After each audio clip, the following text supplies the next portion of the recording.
berbicara tentang media, tentu ada beberapa macam media. Ada media cetak seperti koran, majalah, dan buku.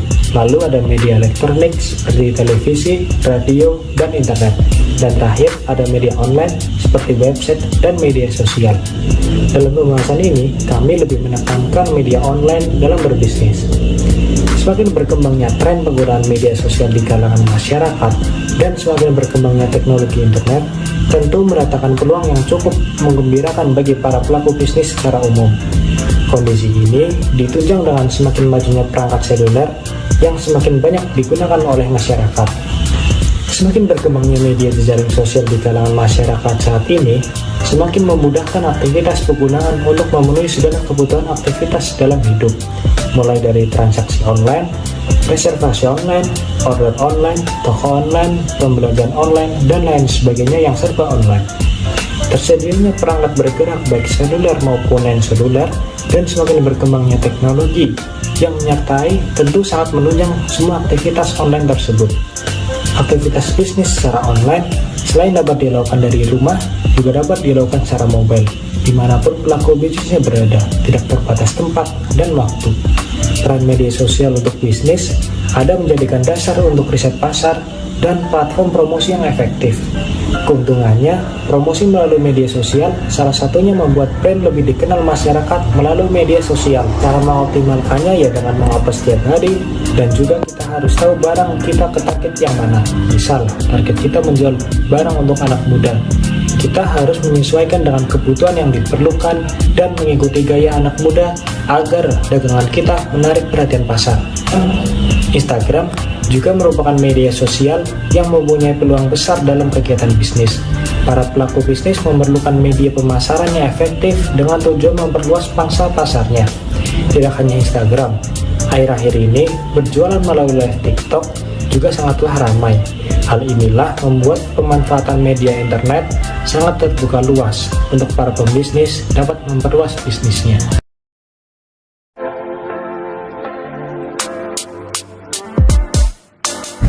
Dengan adanya media sebagai alat bisnis, dimungkinkan dapat mempengaruhi aspek kehidupan. Contohnya ketika di masa pandemi, bisnis online menjadi salah satu terobosan bertahan hidup untuk tetap mendapat pemasukan pendapatan bagi mereka yang terdampak, seperti korban PHK atau UMKM. Pandemi virus corona telah membuat dampak besar bagi tenaga kerja di Jakarta. Sebanyak 11.000 lebih perusahaan diketahui sudah mulai kesulitan dan merumahkan puluhan ribu karyawannya tanpa memberikan bayaran. Pandemi COVID-19 mempengaruhi produksi sejumlah pabrik di Bekasi, Jawa Barat. Imbasnya ke sejumlah karyawan kami terancam pemutusan hubungan kerja. Bantu jualin aja deh gitu. Cuman dari bantu jualin tuh kayak mikir, saya kan punya banyak waktu nih selain bantu ngejualin, daripada nggak ngapa-ngapain, gabut gitu kan. Korban pemutusan hubungan kerja atau PHK selama pandemi banyak yang beralih profesi menjadi pengusaha online, mulai dari berjualan sampai menjadi pengemudi ojek online. Banyak konsumen yang mengalihkan transaksi belanjanya ke platform daring atau online melalui e-commerce. UMKM pun mengatur strategi agar bisa bertahan. Contohnya, seperti yang dialami Bintari, pemilik dari Pak Misundoro, saat pandemi ada tren peningkatan permintaan produk cepat saji atau produk beku di marketplace.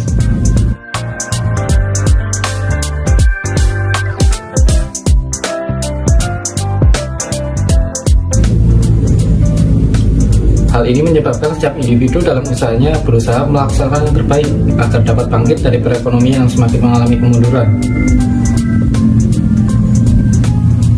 Bisnis online saat ini seperti sudah menjamur di kalangan masyarakat Indonesia, karena bisnis online ini memiliki potensi bisnis yang sangat berpengaruh terhadap perekonomian negara.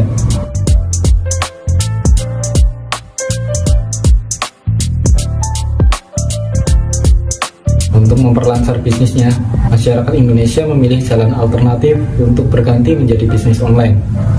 Dengan adanya bisnis online, pengangguran di Indonesia menjadi terminimalisir.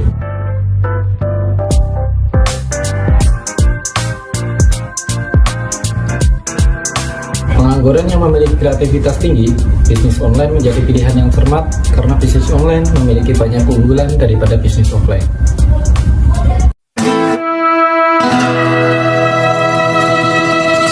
Pergeseran perilaku konsumsi yang tidak lagi untuk memenuhi kebutuhan, tetapi didasarkan pada motivasi untuk mendapatkan tantangan, suatu sensasi, kegembiraan, sosialisasi, menghilangkan stres, memberikan pengetahuan baru, perkembangan tren baru, dan model baru, serta untuk menemukan barang yang baik dan bernilai bagi dirinya, yang terkadang tidak mementingkan kebutuhannya sebagai hal yang primer untuk memiliki barang. Indonesia sendiri rupanya memiliki sejumlah masyarakat yang hidup dengan gaya yang cukup konsumtif. Indonesia, meskipun masih berada dalam kategori negara berkembang, tapi menjadi salah satu target utama para pemasar berbagai produk internasional. Mulai dari gadget, barang-barang elektronik, otomotif maupun fashion, masyarakat Indonesia memiliki kecenderungan untuk mengikuti tren terbaru dengan cara membeli jenis barang terbaru tersebut meski harganya tergolong mahal dan sebenarnya bukan merupakan kebutuhan utama.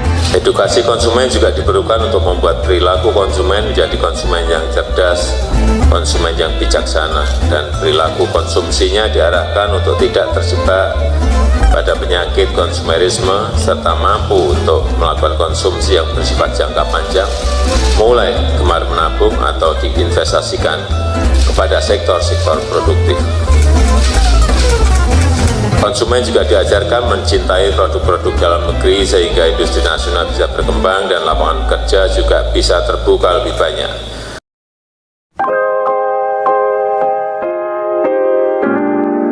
Di sisi lain, peningkatan jumlah penggunaan media ini juga memberikan dampak negatif, yaitu terjadinya peningkatan tindakan kejahatan cyber.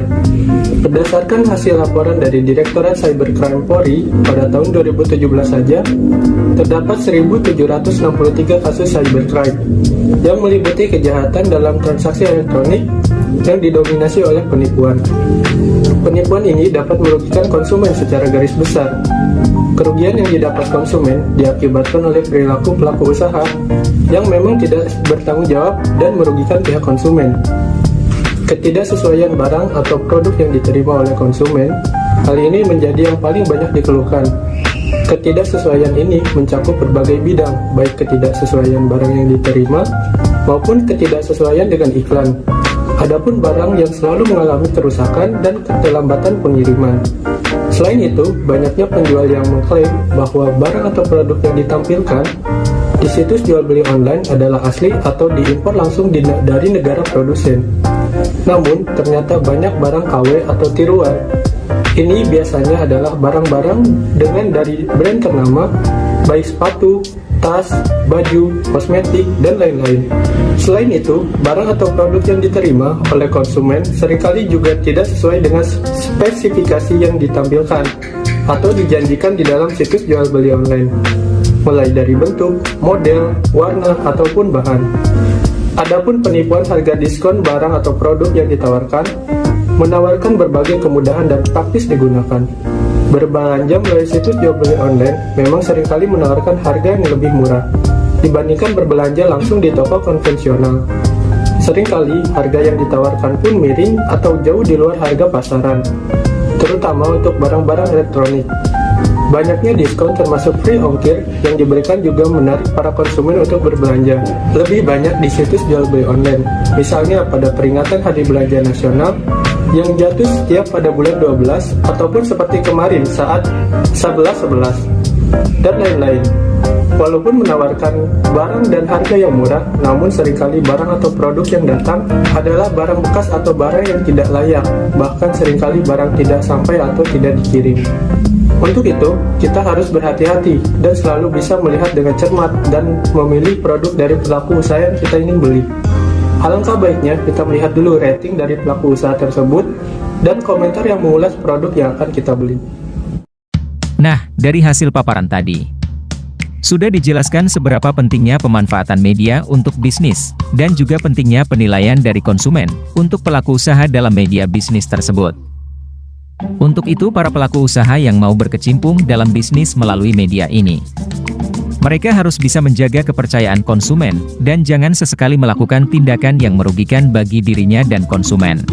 Tunggu apa lagi? Marilah memulai bisnis Anda dengan memanfaatkan media ini. Tentunya langkah ini dapat mengisi waktu luang Anda, maupun berkesempatan untuk merubah kehidupan Anda.